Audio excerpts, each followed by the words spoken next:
Grabe, ang dami ko ng utang sa'yo. Graduation na. Nako, wag mo isipunan. Kung hindi ka na dyan, maraming bago. Gusto nito mo yan? Super bango niya. Oh, may yun, diba? Bestseller namin to. Tingnan niyo to. Hand and body lotion. Tapos pwede mo rin sa gawing pabango. All-in-one yan, oh. Subukan niyo. Mikay! Ang ganda. Oh, Kiko! Sino na naman humahabol sa'yo? Wala. Halika. Oh, sandali. Oh, balik niyo sa akin yan yung mga ano. Akin na yan.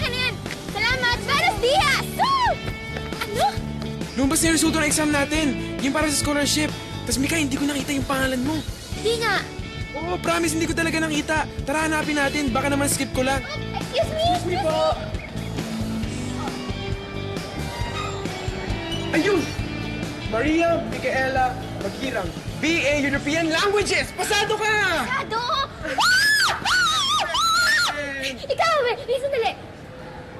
Ayun, Martin Nicolas, salamat. BS Accounting! Yes! Woo!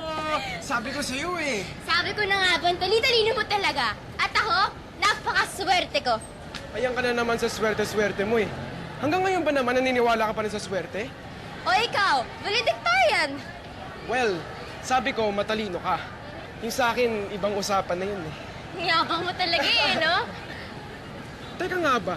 Ah. Bakit nga ba European languages ang pinili mong course? Kasi nga, di ba, yun yung pangarap namin ni tatay. Ano, maging interpreter ng beauty pageant? Ha, grabe ah. Hindi, pangarap namin na makapagtrabaho kami sa Europe.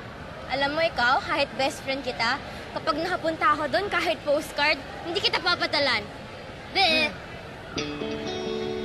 ka na nga, celebrate tayo! Hindi ba dapat ikaw ang regaluhan nila? Kasi ikaw ang gagraduate, ikaw may honor, at ikaw ang kukuha ng scholarship. Oh, pinag-aral nila ako. Binuhay nila ako. Nakatapos ako ng high school ng dahil sa kanila. At tinanggap nila ako bilang pamilya. Oh, di ba? Kaya dapat, sila bibigyan ko ng regalo. Oh, Kiko, bakit? Nasaktan ka ba? Ha? Di ka ba napilayan? No? Kasi para kang anghel na nahulog mula sa langit. Ang bait mo eh. Oh, lupet, corny! Pero seryoso nga. Kalan Chong, wala akong pambili. Kung kaya po, utangan mo muna ako. Sige Sorry, na, Chong, may wala pera akong ka pera. naman dyan eh. Wala Sige nga na, akong- labas mo wala na. nga akong Huwag ka na pera. magkamot sa akin, please. Wala akong pera. Ay, nako. Ate, paano sumali sa raffle niyo? Nako, simple lang, miss. Bumili ka lang ng iced tea namin. Oo, akala ko tapos, ba nagkaroon na tayong regalo? Siya ka na naman sa pagsali mo sa mga raffle-raffle mo eh. Hindi, ate. Ano pa yung first prize?